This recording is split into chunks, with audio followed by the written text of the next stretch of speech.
Well, it's a crisp 3 degrees outside this morning, and the cows are up for a drink of water and to look at the salt lick for a little bit. And today looks like a good day to spend in the heated shop doing a little work in here. And so here again we have the Owatonna 330 skid steer. I've got the engine removed from the chassis. I used the shop vac and a scraper in my hands and took about half a 5-gallon pail full of muck out of the engine bay. Just leaves and twigs and garbage that has accumulated there over the years. So I've got that cleaned out a little bit. I've got a bit of a cold here, so hopefully my voice holds out. And here we've got the Wisconsin VE4 engine that I've been tuning up a little bit. I did confirm that it is a model VE4. Once I got it out of the chassis, I was able to see the tag on it. I've taken the air shrouds off. The shrouds had been home to some mice, a few mouse nests. Again, I took a shop vac to it and removed the mouse nests, cleaned things up. I took the manifolds off because I seen that the exhaust manifold gaskets had been blown out and obviously had been leaking. So as long as I had that out, I thought I would take the valve covers off and adjust the valve lash. So here are the valve springs and the lifters. Actually, I've already done this, but I'm just I'll demonstrate right now. The exhaust valves right here.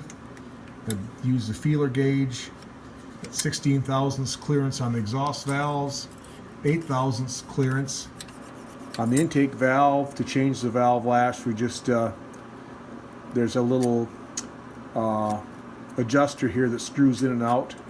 Just use a couple of 7/16 open end wrenches and screw the adjusters in and out to create the lash, to create the proper clearance.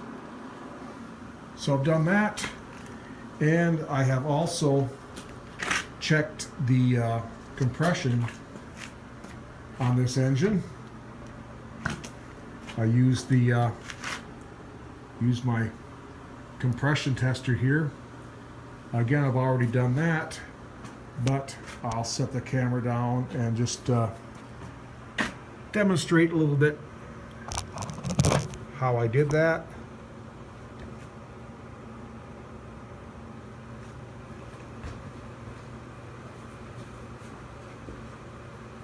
To do this, we just pull the spark plugs out and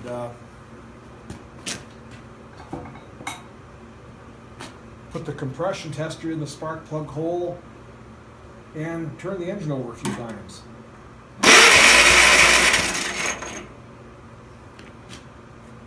And we take a reading.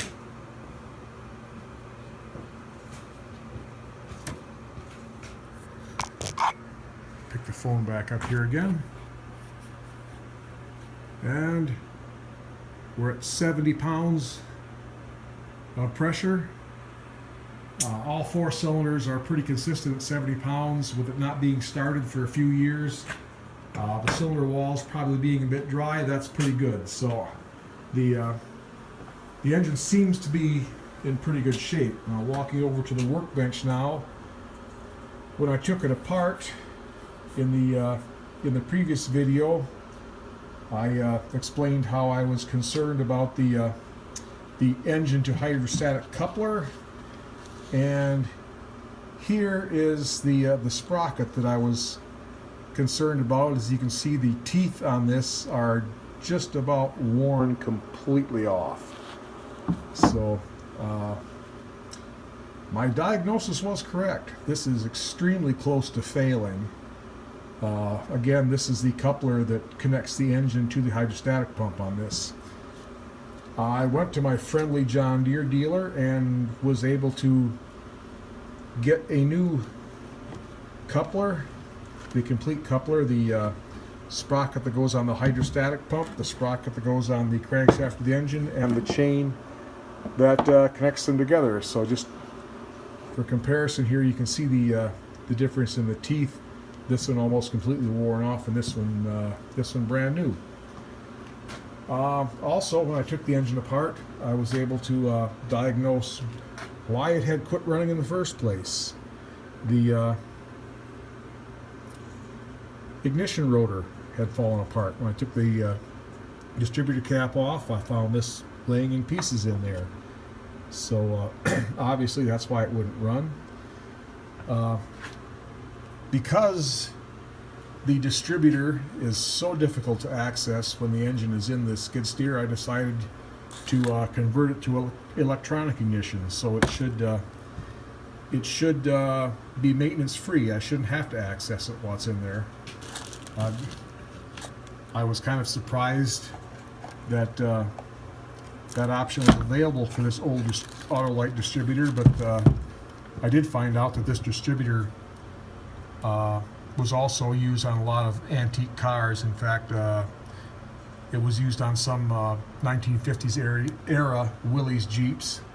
So there are parts still available for it. Got a new gasket set here for the valve cover and the exhaust manifolds. I've got a new ignition rotor and distributor cap. I was able to pick these up from my neighborhood O'Reilly's Auto Parts store. Because the distributors used for Jeeps, it was available. I just found what I needed on the internet, called them up, and they had it for me the next day.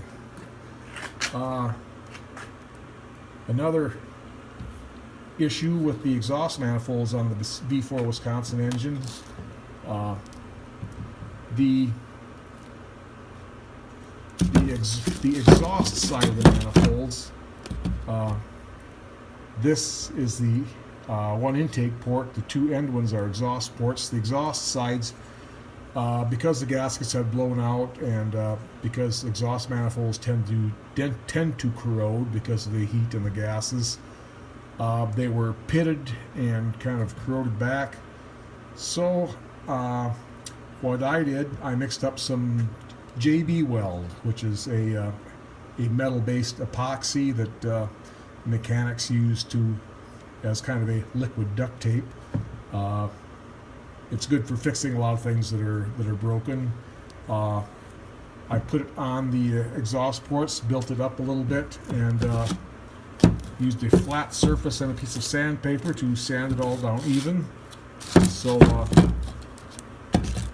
we'll see if that holds. I think it will. If it doesn't, well, the worst that would happen is the exhaust would leak again like it did before.